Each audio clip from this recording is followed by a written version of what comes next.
Mungu apokee shukrani za wazazi na walimu zetu. Katika kila siku. Rafiki yangu. Rafiki yangu. Tena urakumbuye kujya. Wewe nawe una shauku ya kwenda huko. Ureka Mbarati. Mbarati. Watajiri. Nta gahinda kabayo, hakuna huzuni, nta marira abayo, hakuna majonzi, nta gutusha bibayo, habayo uburenganire. Amen. Kandi umwami waho niwe muco waho, ntibwira igihe cyose hahora habona. Aho hantu ni heza. Ese nawe uzajya umutima wawe uraguhabiriza ko uzajya umutima wawe uhambanya nawo neza urumva ko neza nuko uri butahe by'ubu cyangwa umutima wawe ugushaka question mark.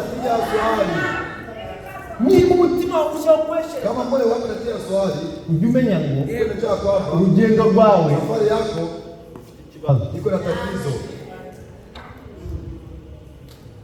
kuko ijuru turi kujyamo kwa mbingu tunaelekea sana, ni ijuru ry'Imana, ariko yaribwamo n'abarikoreye.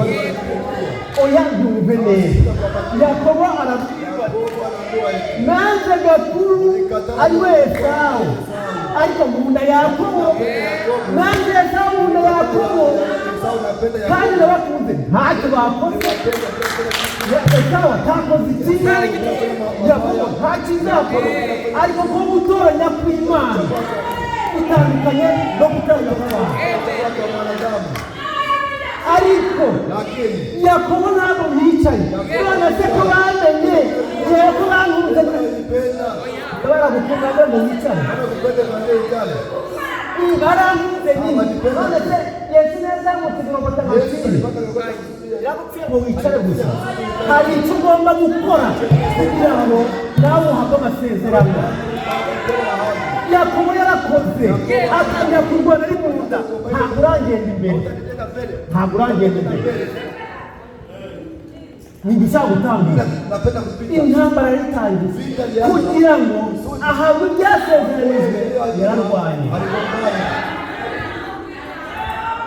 ntabwo yambaye kiriya gihora imikino, ntabwo arabye kubabwira ngo ntagukunze yicara abisuzume.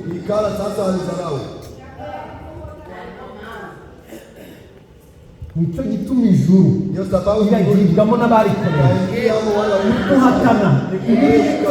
Uhereye isi kuva yaremwe ubwami bw'Imana buratwaranirwa, kandi intwarane zibinjizwamo n'umwete. Amen. Intwarane zibinjizwamo kubera umwete. Niba nta mwete ntawe utagenda. Ntamwete ntabwo urajyayo. Mbona ko ndanterana bikumara iki? Ko nyacokoza neza, ko nzira kuri bakoni muri bindi ntabwo bizakujyanayo.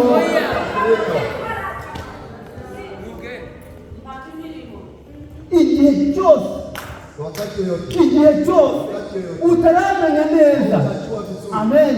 Oya yumve neza, igihe cyose ntarabona ko Venuste ari urukingo rwanjye, ukuvuga ngo ibyo bintu turi kuririmba ntabwo tuzabibona.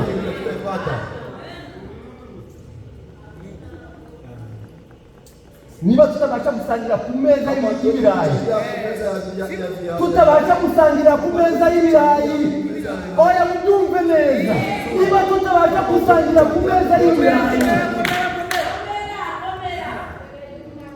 ntabwo iby'Imana ngo tuje gusangirira hano, oya tuzatujyanayo, hatutaenda.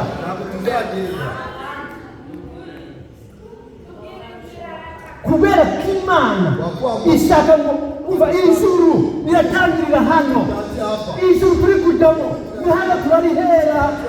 Amen. Ijuru ntabwo ari ibyo kuvuga ngo ntangira ndangamuze ndebe ko runaka yicaye aho yicaye akwicara ku ruhande. Ijuru ntabwo uzarijyamo. Ijuru ry'Imana ukuvuga ngo riragirwamo n'abantu gusa bazi yuko ijuru neza neza ko riragirwamo n'abarikoreye.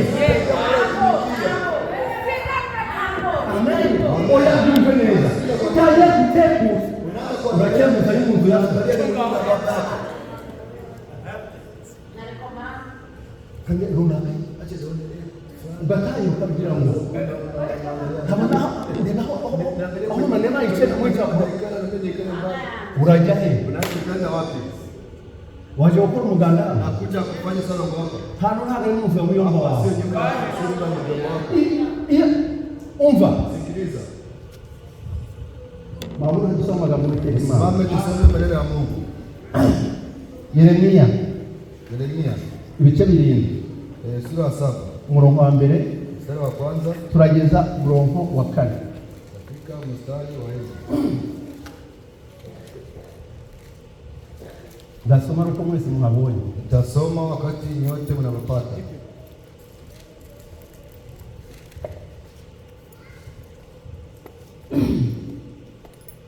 turasoma mu izina rya Yesu Kristo Yeremia 7 umurongo wa mbere kugera ku wa 4 ijambo ryaje kuri Yeremia rivuye ku Uwiteka riti hagarara mu irembo ry'inzu y'Uwiteka uharangururire iri jambo uti nimwumve ijambo ry'Uwiteka Uwiteka nyir'ingabo Imana ya Isirayeli ivuga itya iti nimugorore inzira zanyu n'ingeso zanyu nanjye nzabaha gutura aha hantu ntimukiringire amagambo y'ibinyoma ngo muvuge muti urusengero rw'Uwiteka urusengero rw'Uwiteka nguru Imana igisha amagambo yawe mwendata Jonas nasengere ijambo kibayiro nica amashi na yawe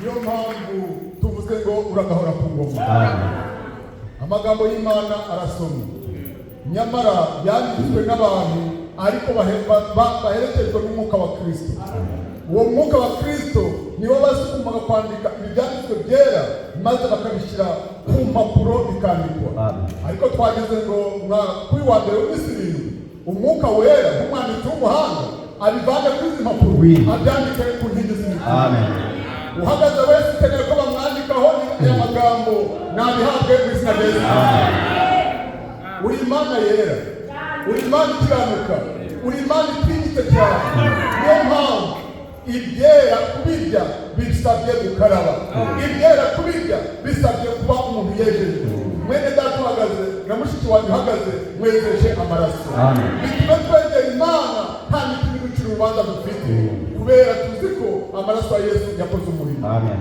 umugaragu wawe asomye amagambo nagize ngo Imana y'abahanuzi imuhe umugisha imwambare imudutumeho amavuta yari kuri Mose iyafika ku mugaragu w'Imana maze buri muntu wese waje gushaka Imana kuri wa mbere w'Isirayeli atahe ayibonye ukeneye kubohorwa atahe abohotse ukeneye guhinduka atahe ahindutse ukeneye gutera intambwe atahe ayiteye bisabye Imana mu izina rya Yesu Kristo tubasha kwicara naweza kuketi Imana yacu ihabwa icyubahiro mu izina rya Yesu Kristo ariko turi kuganira tuvuga ko ijuru ry'Imana kurijyamo ntabwo ari amagambo uhereye kera kose ubwami bw'Imana buratwaranirwa ababwinjiramo babwinjizwamo n'umwete ni ukuvuga ngo Imana yacu yaradutoranije itugira ubwoko bwayo iraduhamagara kubera iki yatumenye isi itari yaremwe ariko ingorane ihari harimo na za kafata harimo na za kafata umva Imana ntabwo ishaka inkurikizi inkurikizi n'itazi nimba n'iriya amen oya yumve neza mbere yuko inguge ikingurwa kugira ngo imbeba n'inyahugu bimanukane amerwa inyabukuru yasize inyuma iravuga ati rero ikimiga nicyo kiguhiga mwana shambeba mwana serembeba burya nubwo nagiraga amerwe yo kurya ariko uyu munsi aho tugeze ikiguhiga nicyo kihiga none mwene data imbere tugende iyo ureba neza kiriya kiboko gifite ururengero runini kitagukandagira mwana kubera iki amera imyaka yasize kubera ko aho bari kujya nta rwangano ruzinjira aho baba bari kujya nta shari rizajyayo ibyo byose byagomba gusigara inyuma byagomba gusigara inyuma aho baba bari kujya aho imparari iri kujya n'intare aho iri kujya hari hamwe ariko amerwe y'intare yagomba gusigara hariya none natwe tuzaba tukijya mu ijuru ishari inzangano uburakari no kunegurana tubisiga inyuma tuyabitaho ubwami bw'ijuru oya byumve neza bibiliya iti ijambo ry'uwiteka imana rigera kuri yeremiya iramubwira iti umva yeremiya genda uhagarare mu irembo uvugire ijambo hagarara mu irembo uvuge iri jambo ntabwo yagomba kuvuga ibyo atekereza ntabwo yagomba kuvuga ibye yagomba kuvuga ibijyanye n'uwiteka imana yamubwiye iryo jambo aravuga ati ijambo ryaje kuri Yeremiya rivuye ku Uwiteka riti hagarara mu irembo ry'inzu y'Uwiteka urangurure iri jambo uti nimwumvire ijambo ry'Uwiteka urangurure uti nimwumvire ijambo niba mushaka kujya mu ijuru nimwumvire ijambo niba mushaka kuzamurwa nimwumvire ijambo niba mushaka kuzuza umwuka wera nimwumvire ijambo uhagaze mu irembo ry'abinjira baza hano he gusenga abari kujya gusenga ubabwire nimwumve ijambo ubwo muri kuza gusenga Uwiteka nimutega amatwi muryumvire yumve neza sikiliza vizuri bose ni hagarara mu irembo y'inzu y'Uwiteka uharangurire ukapaza sauti neno hili ukisema eti nimwumve ijambo sikilizeni neno la Bwana abi Buyuda mwese ninyi nyote ya Wayuda abanyura muri irembo bajya gusenga murango haya na kuenda kuabudu mwese abayuda mwese n'ab'i Yerusalemu mwese abanyakentaki mwese n'abo muri Isirayeli mwese nimwumve ijambo ry'Uwiteka abinjira kuri yarembo muza kwambaza Uwiteka batuye muri Isirayeli ndababwiye ko Uwiteka aravuze ati mutege amatwi ijambo ry'Uwiteka kuko nimutaritega amatwi umva ibyo mukora byose gusa uzi kuririmba unajua kuimba ntacyo byakumarira uzi kubyina cyane none ko nyatsokoza nagenda cyane mu meshe n'ushaka n'ikire abakonye bagira imisatsi myiza irutyo yayo ntabwo yabashyamo menshi abakonye bari origino kabisa ntibajya bashyamo menshi ubarushikiye unawafikisha nini kwambara birebire ni umwe ni babiri sima byambara ntihariho na n'imyagaga mbese n'aho byageraga hasi ibyo byose ntacyo byakora igifitira kimaze gusa ni ugutura muri iri jambo oya ntumve neza yepfo Uwiteka nyir'ingabo Imana ya Isirayeli Bwana wa majeshi ivuga itya iti asema hivi nimugorore inzira zanyu n'ingeso zanyu, nanjye zabaha gutura muri iki, zabaha gutura aha hantu, nami nitawapa kuishi mahali hapa. Uwiteka ababwira ati nimugorore ingeso zanyu, Tengeneze kabisa maneno yenu, mugorore ingeso zanyu n'imico yanyu, na tabia zenu. bya bindi mwagenderagamo mubivemo, na bya bindi mwibwiraga mubireke, nibwo nzabaha gutura hehe aha hantu. Mahali hapa Ntabwo ari gutura muri Kentucky, sio kuishi hapa Kentucky. ntabwo ari gutura muri Amerika, ntabwo ari gutura mu Burayi, ni muri cya gihugu Uwiteka Imana yadusezeranije gitemba amata n'ubuki. Kama maziwa na asali. Aho kiraturamo bande? Kitaishi wanani? Abubashye ijambo. Wale wanayotii neno. Ariko Lakini abagifite abanzi hano, wenyewe chingani maadui hapa. abagifite abanzi mo hano, Chingani adui hapa. abagifite abanzi hano Wenyewe wana maadui hapa. bagifite imipaka y'aho bagomba kugarukira. Wachingana kwenye wanazorudilia. Ndababwiye ngo Nawaambia hivi. mushake mwe mwitanu, Ukipenda mshuhudilie. abafite imipaka Wale wenyewe y'aho bagenda, zagenda kwa runaka, zagera kwa Faustin, ariko kwa Gerard ntizajyayo. Abo bafite iyo mipaka bari babwiye ngo umuryango urakinguye, mushake mwe mwitanu.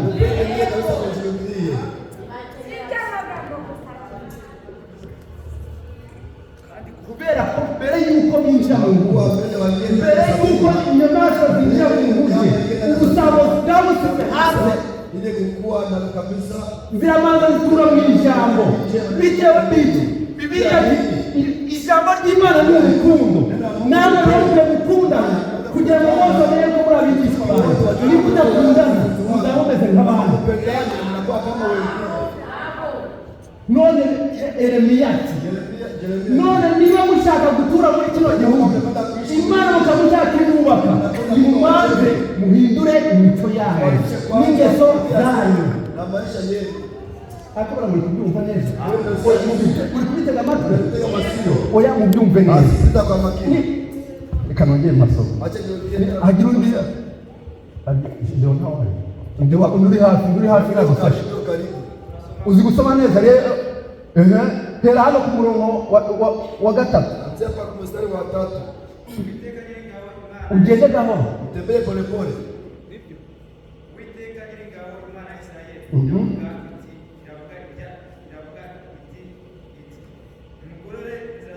Nimugorore inzira zanyu, Tengenezeni njia zenu. mugorore inzira zanyu. Tengenezeni njia zenu. N'Uwiteka Imana ari gutuma umuhanuzi wayo ngo kugura ubwoko bwanyu, umubwire ati nimugorore inzira zanyu, Tengenezeni njia zenu.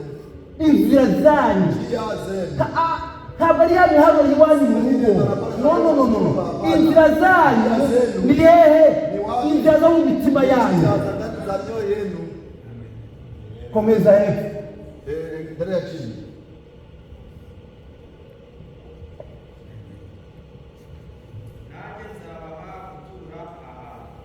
Nanjye nzabaha nimugorore inzira zanyu, Nyosha njia zenu. mugatura muri iri jambo, nzabaha gutura aha hantu. Hapa kuishi mahali hapa.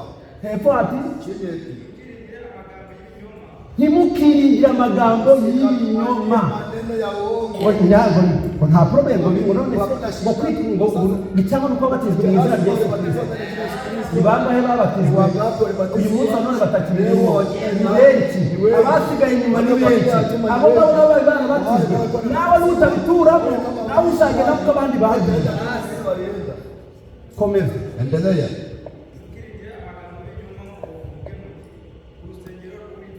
Urusengero rw'Uwiteka. Tugiye kwa Sambure, tugiye kwa Sambure. Iyi dusokoze tugiye kwa Sambure. Urusengero rw'Uwiteka. Dufite Sambure nziza n'isi.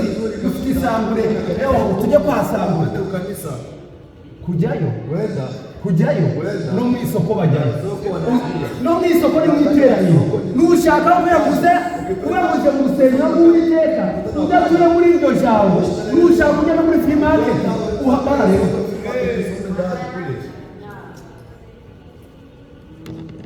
komeza. Endelea. Urusengero rw'Uwiteka, urusengero rw'Uwiteka. Disi kanisa yacu dore ngiyi dusengerera hepfo, dusambure yabye imeze neza n'abasere beza, ingo buri beza, ariko muraboneye, ariko si neza. Imana ishaka ni ugutura muri iri jambo. Niba ushaka kubaho neza, niba ushaka kubuza umwuka wera, niba ushaka guhinduka, tura muri iri jambo. Nutarituramo urigenderemo, urakora umuganda. Urakora umuganda. Wewe unafanya sala huko. Unjewe? Mimi Ungera kwa? nikifika kwa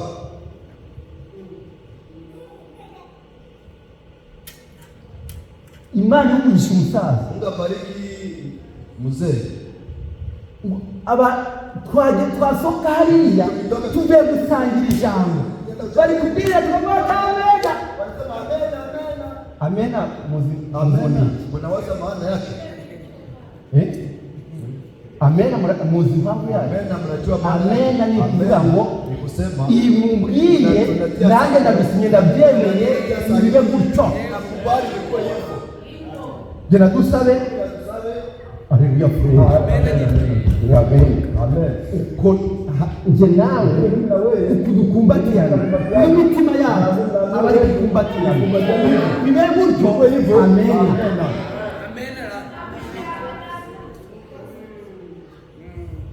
Kera turi ibyumba, zamani tulikuwa kwa byumba, haza umukecuru kunakuwa yaravuye mu gihe alitoka Ruhengeri yicara ku rusengero. ikara ku kanisa Twaturi abibuka agasengero kari hafi kwa barebe kabirya mu karitsiye ya kabiri. kwa kanisa kanisa Isambura rikingwe hari ku cyumweru, kanisa iko nafunguliwa kwa ni siku ya abaririmbyi bari kwinjira, waibaji wakaingia agakecuru kicaye. kisha kwa nakaa pale habari nawe umufurere wewe kwa ndugu nikwambie haleluya uri umufurere niambie uko ndugu haleluya haleluya ugatambuka ukiyo unapita unasikia ungafanga nawe uko ndugu nukatabona ko bashokoje, bari bashokoje banakenyeye neza, ariko ari kwanga gusinyira ibyo atazasubiramo. Nawe umufurere ati haleluya bandaje usanga aho tena pale uri umufurere nawe ati ngayo ndamubaza muri mukecuru kubera igihugu tubaza bakamubwira abana unatuuliza hawa tu ndugu bari kugira ngo nataka abantu babwire ngo gira abana wengine babwire ngo n'amashyi kuko niyo yabo naho iby'iwacu ingarukanyo yacu mwari naho babandi kugira abana ndavuga turampanije bye nagiye mbwira mbajije bari hari umukecuru arandangije akubwiye iki mbwira ibyo ambwiye aravuga ati umukecuru uzumuka anasema mcheke anajaa roho kubera iki yana kugira ngo avuge ngo akubwire ngo asinye ngo nibibe gutyo kandi mu mutima bitakurimo.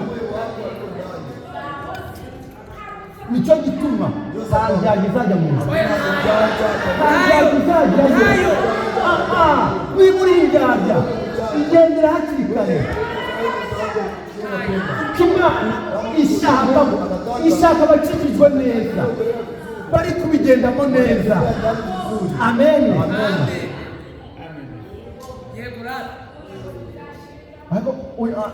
Uya mubyumve neza, ni ukuvuga ngo Imana iti hagarara ku irembo ubwire abantu baza gusenga, ubabwire uti nimugorore ingeso zanyu, mutunganye ingeso zanyu. None niba tuza ku meza y'umwami tukaza tukicara tugasangirira ijambo, ni ukuvuga niba dusangira kuri iri jambo ntidusangire n'ameza y'ibirayi.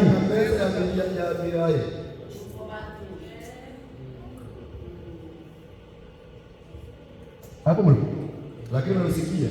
Tugende. Twende. Matayo 7. Matayo 7.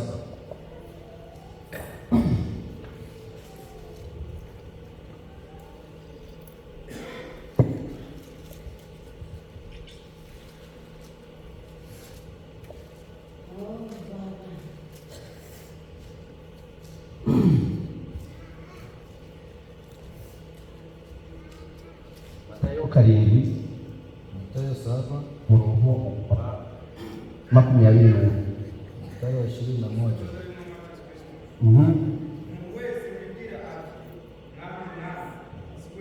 Subiramo neza. Ingia ndani vizuri.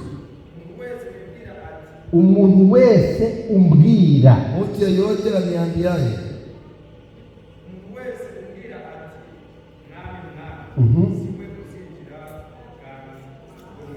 umuntu wese umbwira ngo mwami mwami, aniambiaye Bwana Bwana. ntabwo ari Hapana. gusenga. Kuomba N'abika benshi birirwayo bakirwa bari gukombera, bari kuvuga mana mana mana mana, nabo bazi kuyivuga. nao wanajua kusema. Abavuga ngo mwami mwami sibo bazinjira mu bwami bw'Imana. Komeza. Keretse ukora, Ila ule ukora ibyo Data wo mu ijuru ashaka, anataka. ukora ibyo ntabwo ari uterana, ntabwo ari uririmba, ntabwo ari usokoza neza, ntabwo ari uwambara birebire gusa. Umva, keretse ukora ibyo Data wo mu ijuru ashaka. Ntabwo none se kuririmba Kuimba. nindurusha adeperi gusiriza, nindurusha abanyamurenge gusiriza, ntibafite igisimba cyane, bafitemo nabo bita abayumbe basirimba. Wanacheza kabisa. Uzaca Utapita wapi? abavuga ngo mwami Wanasema mwami Bwana nibo Bwana. bazinjira mu bwami bw'Imana. Keretse Ila umva iryo jambo, keretse ntabwo ariko ryanditse, sivyo vinaandikiwa. namwe siko byanditse. Keretse Ila abakora iki? ule anayefanya ibyo Data ashaka, mapenzi Bwana anataka. abakora iby'iryo jambo, abarigenderamo, abo ngabo nibo bonyine. Amen. Amen. Muri kubyumva, Nilikuwa tunalisikia. yawe muri kubyumva neza, ariko ni ukuvuga ngo iri jambo Imana icyo dushakaho ni ugusa naryo, tukarikuramo. Tunaishi ndani. naho ibyo kugenda ngo Bila kutembea. ngo ku cyumweru ngo hageze tuye gusenga, Pia Jumapili inafika twende kuabudu. ukaza muri sorutiyani, Unakuja kutembea. wagiye muri paka Twende hariya, kule muparike kutembea. kwa hiyo paka Kwani kule kuna parke.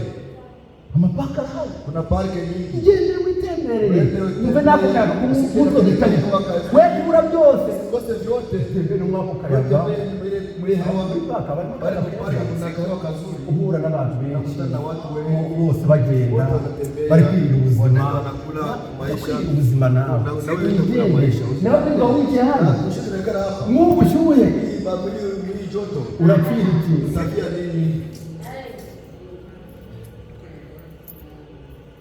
abavuga ngo mwami mwami Sema Bwana Bwana. si bazinjira mu bwami bw'Imana. Ndio wataingia ndani ya ufalme wa Mungu. Biblia iti. abahamagawe ni benshi Walioitwa ni ariko abatoranijwe lakini ni waliochaguliwa bakeya. wachache. Amen. Amen. Komeza. Endelea.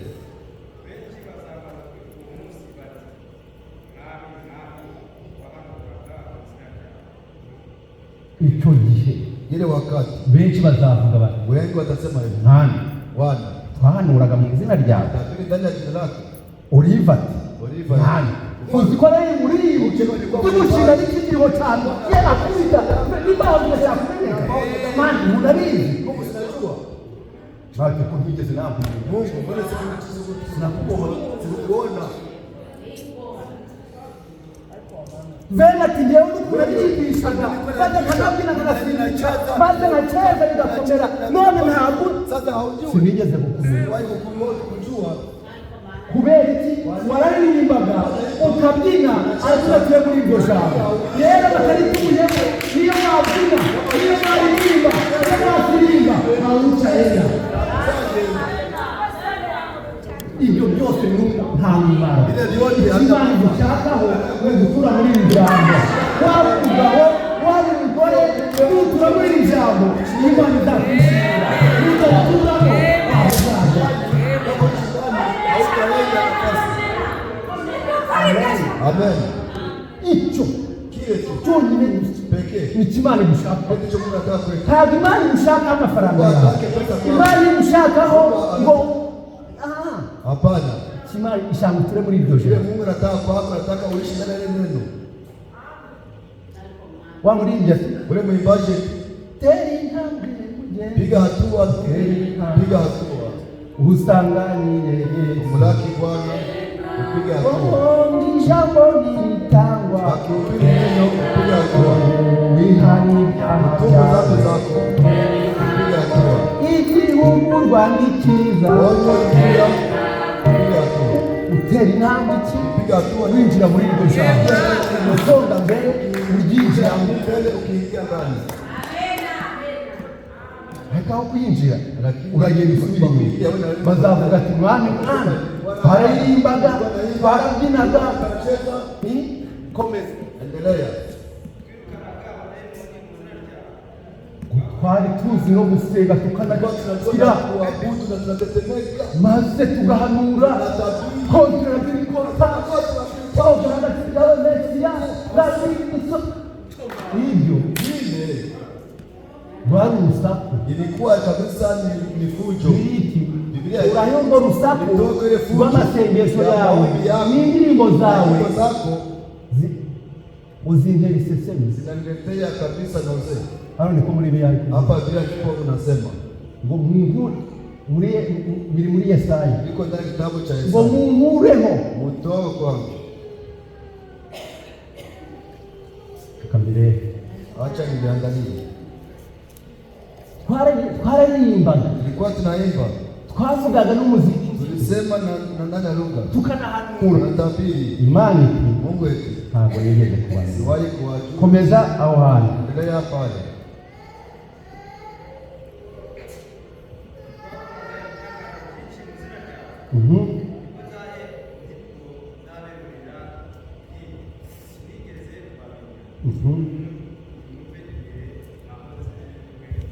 amen twakoze ibitangaza Tulifanya miujiza.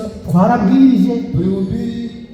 kubwiriza ntabwo byakujyana mu ijuru oya na baramu yarabwirije Abrahamu alihubiri. amene Amena. kubwiriza Hubiri. ntabwo bizakujyana kuririmba ntabwo bizakujyana kubera ko impano itandukanye n'agakiza impano itandukanye n'agakiza ni ukuvuga ngo kuririmba kwawe na rusufero naruririmbe ariko ntiyagiyeyo kubwiriza n'abandi barabwirizaga ariko ntabwo kubwiriza agakiza biratandukanye Imana igushakaho ni ugutura muri iri jambo niba ushaka kujyayo biriza iguhagazemo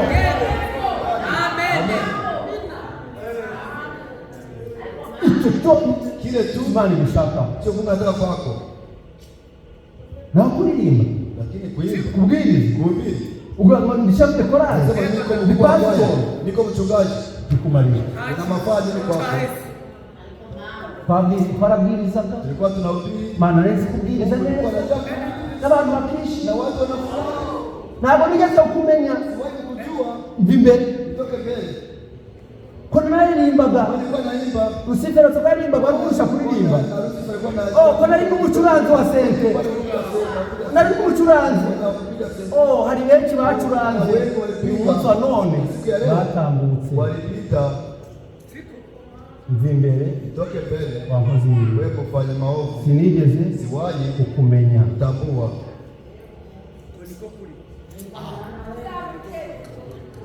icyo Imana ishaka Kile Mungu nuko anataka dutura muri iri jambo kwa tunaishi ndani ya neno.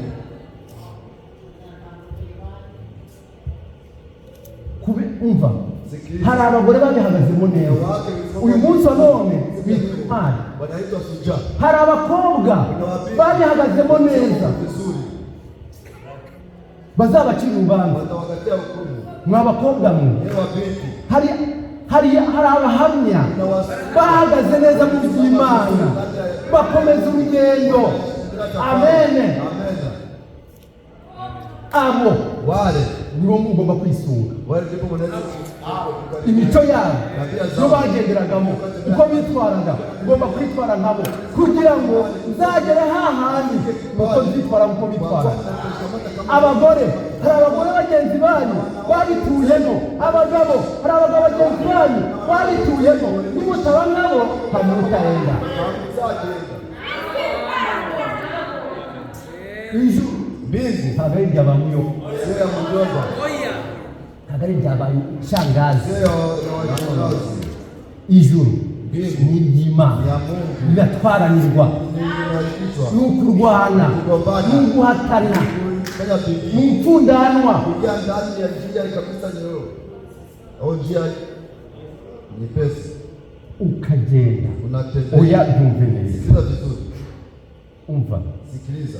hari ababihagaze, Kuna wenyewe umva hepfo ati sikiliza chini. hano kuri Yesaya igice cya mbere hepfo ku murongo wa 11, ibitambo byanyu bitagira ingano mu ntambira bimaze iki?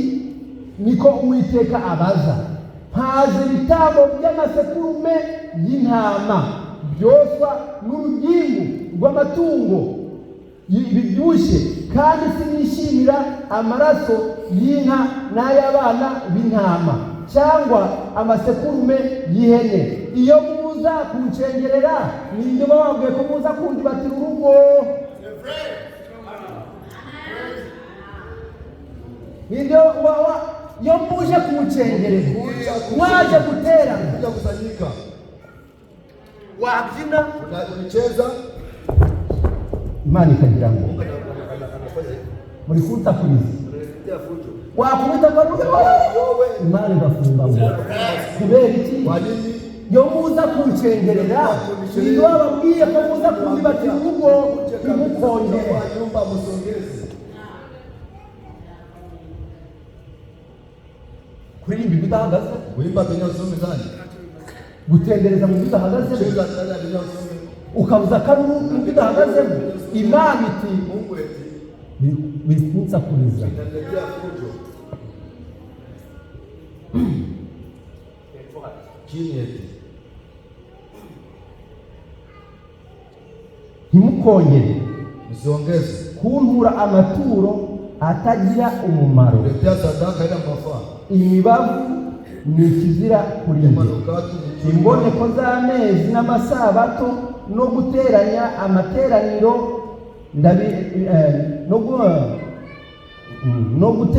no guteranya amateraniro ndabirambiwe. Ibyaha bivanze no guterana kwera bikurweho.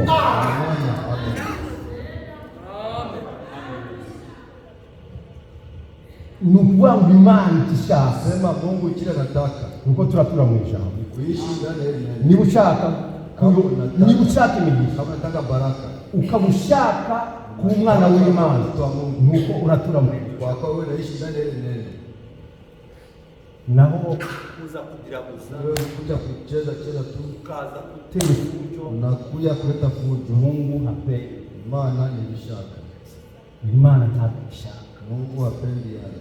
Abafite imipaka Wale wanayo mara yongeye bisimamyemo ili anaweza kuingia ndani.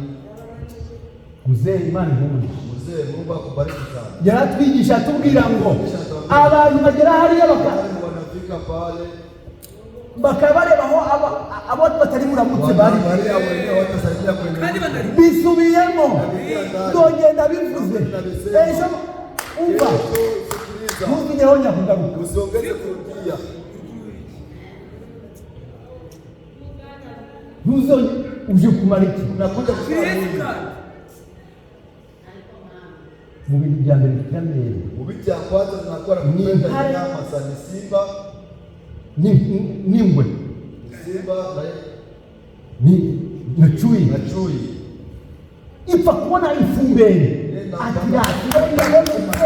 igatangira ikitegura, Inajiandaa. irasi iraboneka, ariko inguge ikinguye kwinjira mu nkuge, dayimoni wa mere gusigaye hariya, dayimoni wa mere ndakwinginze ebana hariya ntabwo nakwinjira nayo, none gusigaye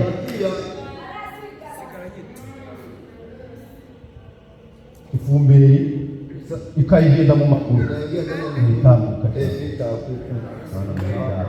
urumbuziganirwa Mwenye n'ukumwiga na kuwinda, na kuwinda, tujiendee, tujiendee, tujiendee. ibyo vile ya kupenda nyama yahiye hariya. ilibakia nyuma. None niba tuvuga ngo tuvuze mu ijuru, turajyanayo inzangano, turajyanayo ishari, turajyanayo ibyo byose, izo takataka Hivyo vituma na vyose musige. muliache. Ninde wagiye kuza muri Amerika Ni nani aliwahi kukuja batapimye ibyo ibiro? Uwo batapimye ibiro mbere yo kuza muri Amerika niyo ugeze muri iyi ukifika huko ninde batapimye ibiro?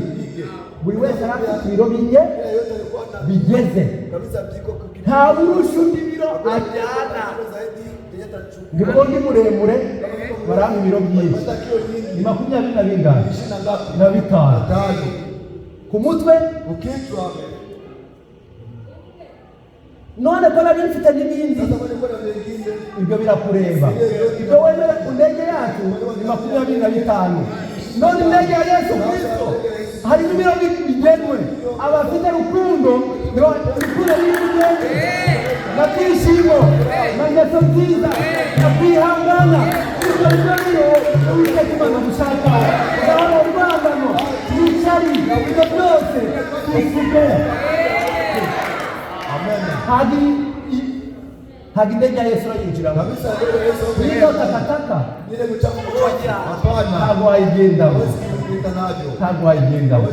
Imana ibaho kugisha ari ikima gushakaho gutura muri iryo jambo. Amen. Amen. Tugomba kuritura, Tunaweza kuishi ndani byange bikunde ukenya uraritura utegetse kunkunda. Wari umwanzi wa kunguka umva utegetse kunipenda, utegetse kunkunda. Niba ukinjira hano tugasangira kuri iyi meza, utegetse kunkunda ubyangu byemere. Yabana n'inzunyanga buri munsi musuri ningekuwa mwenye ananichukia hapa mimi leo nimtembelee nari kugiku ningeenda kwake. nta muntu waba unyanga ngo ashaka tukubwira ati njyewe ubwanjye ufite kunguka uri namba wanje. Wewe wa Uyu kwanza munsi nshaka kugira siku ya leo nataka kwenda kwake. none ko ari ijambo, Bwana ni neno si ijambo si neno turite ku ruhande. Umva tugomba kurituramo uko riri, vile viko nta na rimwe ryo gutanga. hakuna ya kutupa Byaba bikomeye mbinguni byaba byoroshye nyepesi tugomba kubijyamo. naweza kuingia ndani. Ariko baramuri kubyumva, Wewe mnavisikiliza, wari muri kwitega amatwi. wewe mnatega masikio. Ijuru Mbingu ijuru mbingu ijuru rirakomeye. ni nguvu,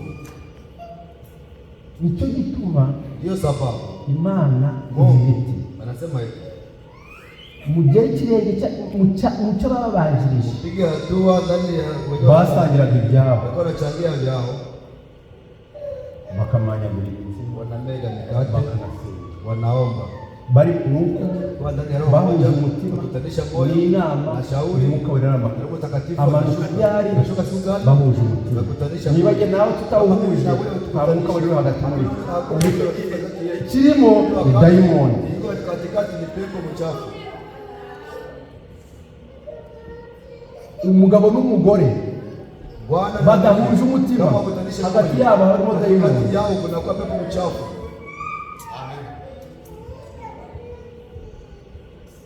Mu iteraniro Ndani ya kanisa. hagati ya mwene data na mushiki wacu, mushiki wacu kuri mushiki wacu, mwene data kuri mwene data, niba hatari Kama urukundo kuna upendo, harimo dayimoni. kuna pepo mchafu. Rero Imana idufashe tubashe gukomeza urugendo. Imana ibahe umugisha mwese mu izina rya Yesu.